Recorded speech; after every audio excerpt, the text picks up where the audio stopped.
Passons à la quatrième bénédiction. C'est la prospérité.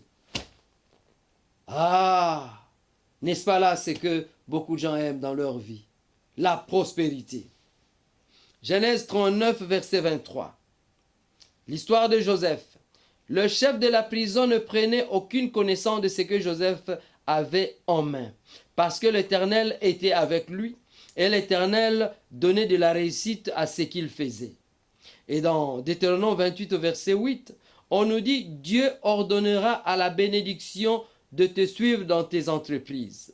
Psaume 1, verset, à partir du verset 1er, « Heureux l'homme qui ne marche pas selon les conseils des méchants, qui ne s'arrête pas sur la voie de pécheurs et qui ne s'assied pas en compagnie de moqueurs, mais qui trouve son plaisir dans la loi de l'Éternel et qui la médite jour et nuit.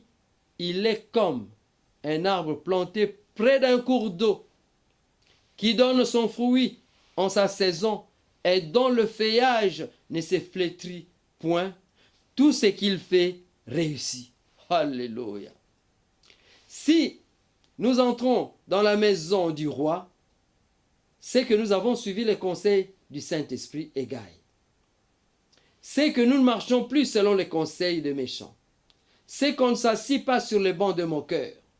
Et dans ces conditions-là, nous deviendrons comme cet arbre planté près d'un cours d'eau.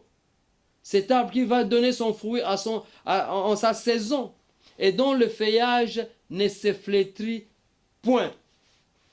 Tout ce que nous allons faire va nous réussir. Amen, alléluia.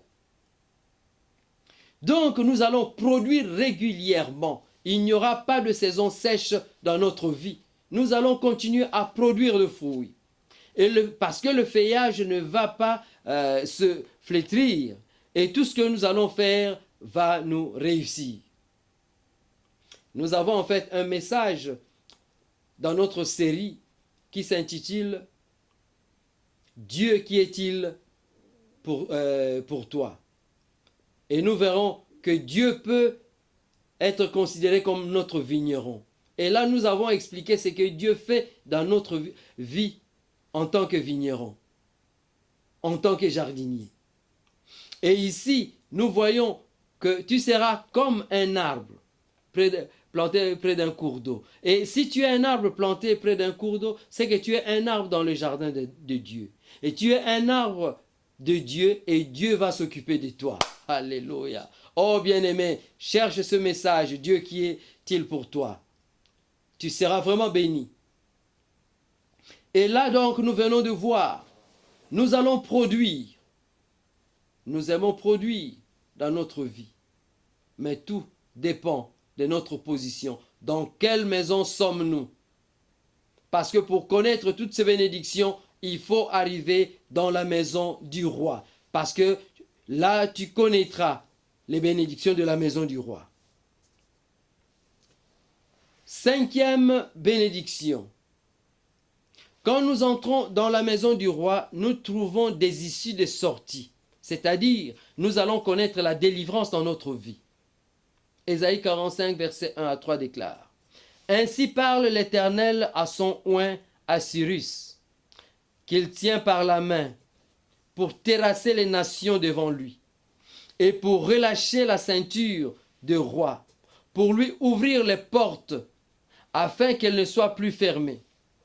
Je marcherai devant toi, j'aplanirai le chemin montueux, je romprai les portes d'airain, je briserai les verrous de fer, je te donnerai des trésors cachés, des richesses enfouies, afin que tu saches que je suis l'Éternel qui t'appelle par ton nom, le Dieu d'Israël. » Alléluia. Nous voyons que si nous sommes dans la maison du roi, nous aurons des issues de sortie, nous connaîtrons la délivrance dans notre vie. Et qu'est-ce que Dieu va faire? Il va terrasser les nations devant lui. Il va relâcher la ceinture de roi pour ouvrir les portes. Une fois vous entrez dans la maison du roi, toutes les portes qui vous étiez fermées seront ouvertes. Vous n'aviez pas du travail, vous allez chercher du travail, vous en trouverez. Vos affaires ne marchaient pas, Mais parce que vous êtes maintenant dans la maison du roi, tout le monde va chercher la marchandise que vous vendez. Vous étiez dans un célibat prolongé, vous ne trouviez pas de mari, mais parce que vous êtes dans la maison du roi, eh bien, il y aura un mari qui viendra. Parce que Dieu va vous faire passer devant un Adam, comme il a fait passer Ève devant Adam. Vous n'avez pas de femme, vous cherchez une femme, Dieu viendra faire passer une Ève devant vous. Vous avez des problèmes dans votre foyer, eh bien, Dieu va ouvrir les portes pour que vous puissiez trouver des solutions. Dieu dit, je marcherai devant toi, j'aplanirai le chemin montueux. Oh là là! Là où les choses ne marchaient pas, là où il y avait des situations difficiles, Dieu va aplanir. C'est-à-dire, tout sera marché comme sur les roulettes. Tout sera arrangé parce que c'est Dieu qui va aplanir le chemin. Ce n'est plus vous parce qu'il y a Christ qui vit en vous et c'est lui qui va s'occuper de votre vie. Bien-aimés, quel avantage d'être dans la maison du roi parce que le roi va faire de grandes choses dans votre vie. Il dit, je romprai les portes d'airain, les portes d'airain, les portes de fer. Oh, bien-aimés, si vous voulez entrer quelque part, et que cette porte soit fermée, que cette porte soit une porte de fer, vous ne saurez pas entrer. Mais Dieu dit qu'il va rompre ces portes de fer. Tout ce qui vous empêchait à réussir dans votre vie sera écarté, parce que c'est Dieu qui va écarter cela. C'est Dieu qui va prendre la responsabilité d'écarter tout ce qui vous freinait. Il dit, je briserai les verrous de fer. Oh là là! Mais bien aimé, quelle délivrance! Quelle joie d'être dans la maison du roi! Vous connaîtrez des avantages que vous n'avez jamais connus dans votre vie. Et tout le monde va même s'étonner. Il dit ceci au verset 3, je te donnerai des trésors cachés. Alléluia. Des richesses enfouies, c'est-à-dire des choses que vous ne voyez pas maintenant, des avantages que vous n'avez pas maintenant. Il est fort possible que vous n'avez même pas de statut de ce pays, ou si vous êtes dans un autre pays, vous n'avez pas de séjour. Mais Dieu dit qu'il va vous donner des trésors cachés, des choses enfouies, c'est des choses que vous ne connaissez peut-être pas, mais Dieu va vous le donner. Simplement parce que vous êtes entré dans la maison du roi, dans la maison de Dieu. Cour de grand. Et il dit, afin que tu saches que je suis l'Éternel qui t'appelle par ton nom, le Dieu d'Israël. Nous avons un enseignement sur à cause de son nom. Et là, Dieu nous a montré ce qu'il est capable de faire à cause de son nom. Veuillez chercher ce message. Vous apprendrez aussi beaucoup sur votre vie. Vous apprendrez sur le nom de Dieu. Et vous verrez ce que Dieu est capable de faire à cause de son nom. Il dit, afin que tu saches que je suis l'Éternel. Alléluia. N'est-ce pas, David avait vaincu Goliath au nom de l'Éternel. Et là, n'oubliez pas que nous avons aussi un message intitulé « Comment confronter les géants de ta vie ». Les portes ne seront plus fermées dans ta vie parce que Dieu va rompre les portes de rein, il va briser les verrous et il va te donner les trésors cachés. Même si les problèmes viennent dans ta vie, dans notre vie, nous savons que nous avons les 7 lampes pour comprendre ce que nous devons faire. Nous savons que nous avons les 7 yeux pour nous aider et nous savons que nous avons les 7 cornes qui vont nous aider à combattre. Ils sont là pour intervenir afin que le combat ne soit pas mien, afin que le combat ne soit pas à toi, mais que l'Éternel combatte pour toi et que la victoire te revienne. Est-ce que tu peux dire un amen? Je suis vraiment dans la joie. Et nous continuons. Nous venons de voir, bien-aimés, que le Seigneur peut faire de grandes choses dans notre vie. Si nous entrons dans la maison du roi. Il va nous donner la paix Il va assurer notre protection. Il va nous donner la délivrance. Il va nous donner la prospérité. Et tout ce qui nous était fermé sera ouvert. Même si nous sommes devant un combat, Dieu va combattre pour nous. Nous tendons vers la fin de notre message. Je voudrais vous rappeler maintenant ce que nous avons enseigné sur les trois maisons d'Esther. Nous avons commencé par expliquer la situation qui s'est passée à Suse. Et que le roi voulait avoir une autre femme à la place de la reine Vachi à cause du comportement de cette femme. Et parmi les filles parmi lesquelles le roi devait choisir une femme, il y avait une fille juive nommée Esther. Et Esther était parmi les femmes, et la première maison par laquelle elle est passée, nous l'avons appelée maison d'adoption chez Mardoché. Ainsi là, on a changé son nom qui était d'abord Adassa, elle est devenue Esther. Bien-aimé, il faut que tu deviennes Esther, parce que Esther veut dire étoile.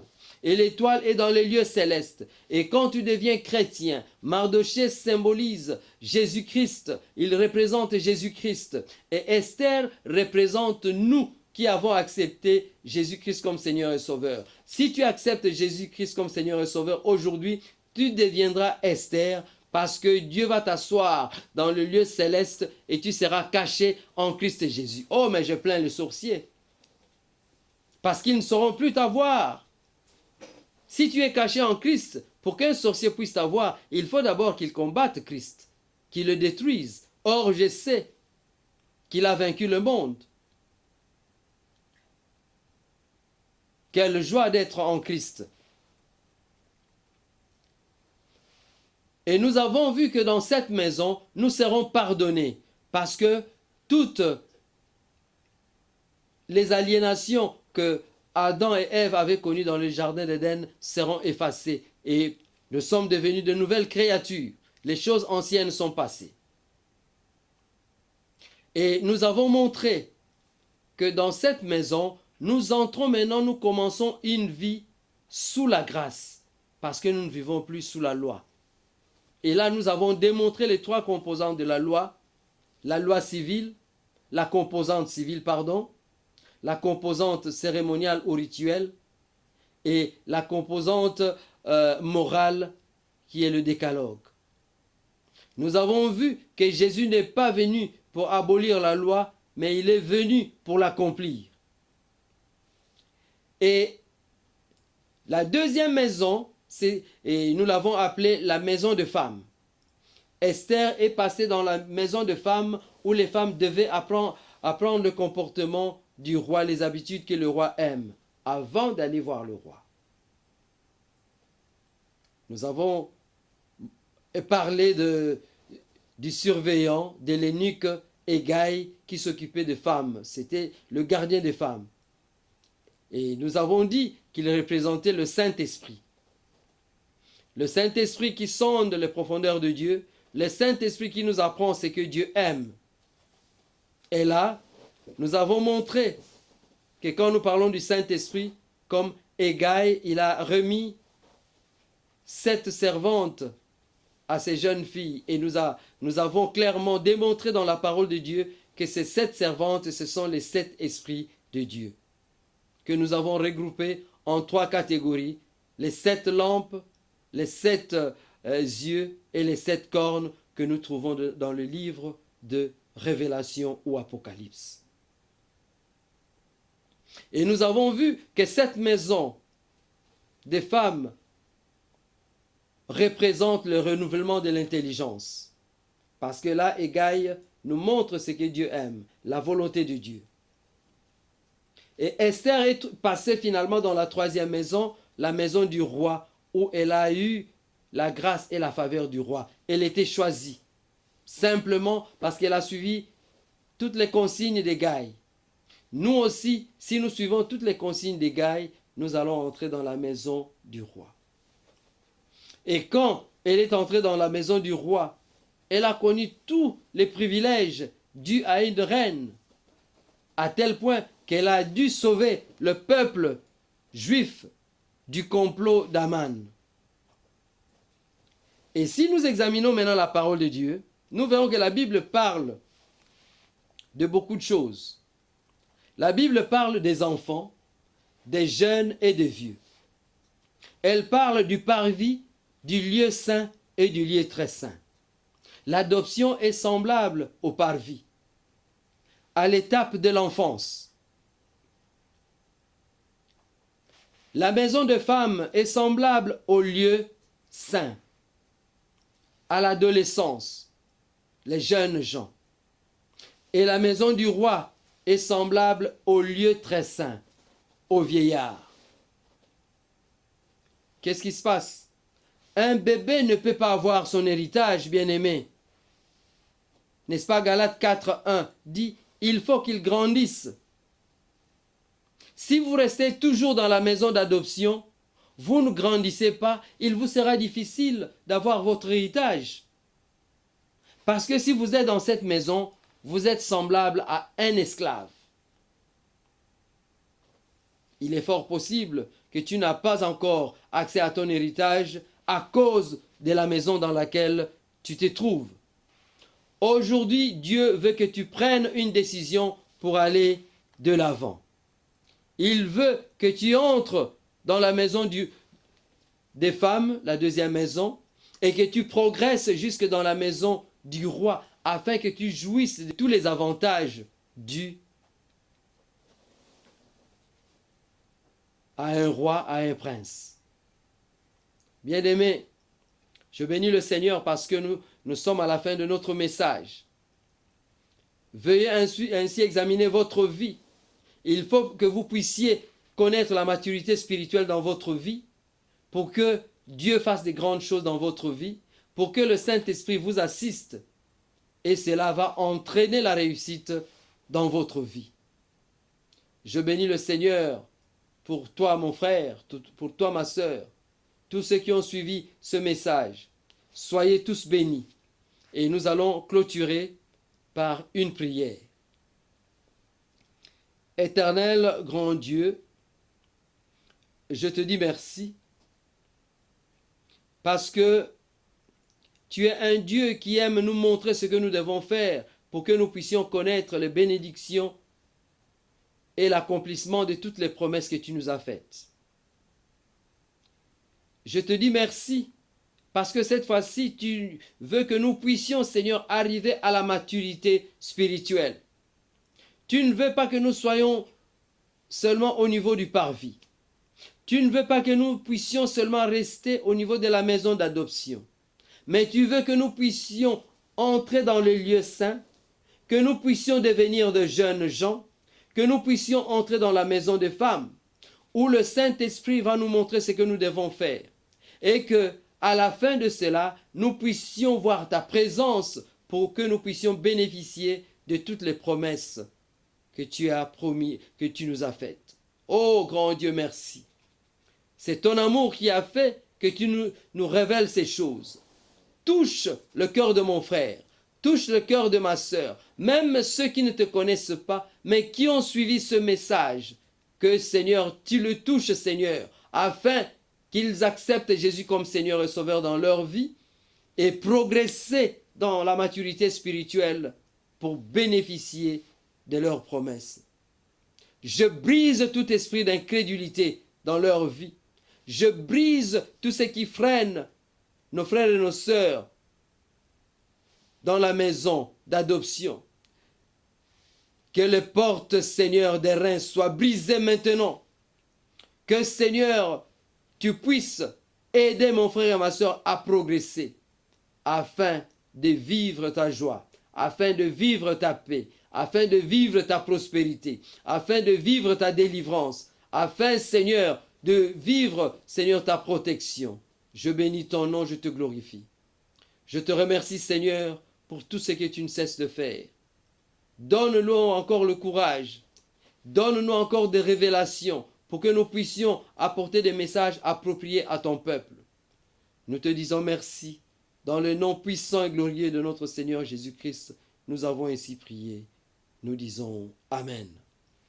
Nous bénissons le Seigneur bien-aimé. N'oubliez pas, comme nous l'avons dit, nous avons plusieurs messages. Et vous pouvez vous les procurer si vous nous appelez. Les coordonnées sont sur la pochette de ces DVD que vous venez de regarder. Et je vous apprends que ce travail a été fait par Mass Media qui se trouve à Newcastle, dirigé par le pasteur Richard. C'est lui le responsable de Mass Media. Vous avez certainement admiré la qualité des images. Ainsi, si vous avez un travail, si vous avez une manifestation, mariage, anniversaire, convention ou autre fête, n'hésitez pas à l'appeler. Il travaille avec des jeunes gens qui connaissent le Seigneur. Ils font du bon travail et ils sont prêts à se déplacer. Nous bénissons le Seigneur et je sais que vous ne manquerez pas de les appeler afin qu'ils vous apportent aussi cette meilleure qualité de travail. Nous bénissons le Seigneur dans le nom puissant de Jésus-Christ. Amen. Au revoir et soyez tous bénis.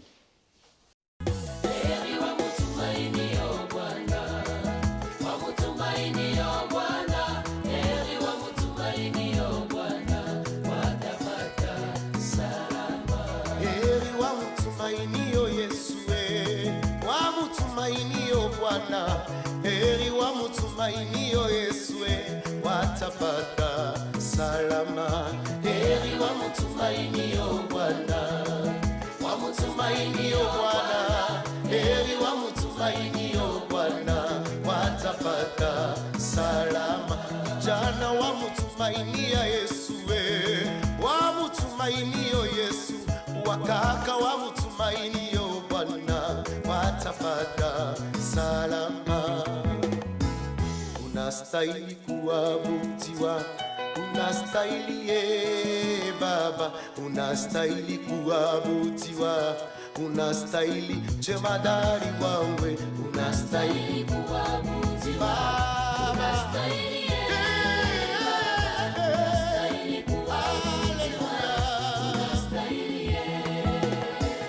unastahili kushangiliwa, unastahili Baba, unastahili kuabudiwa, unastahili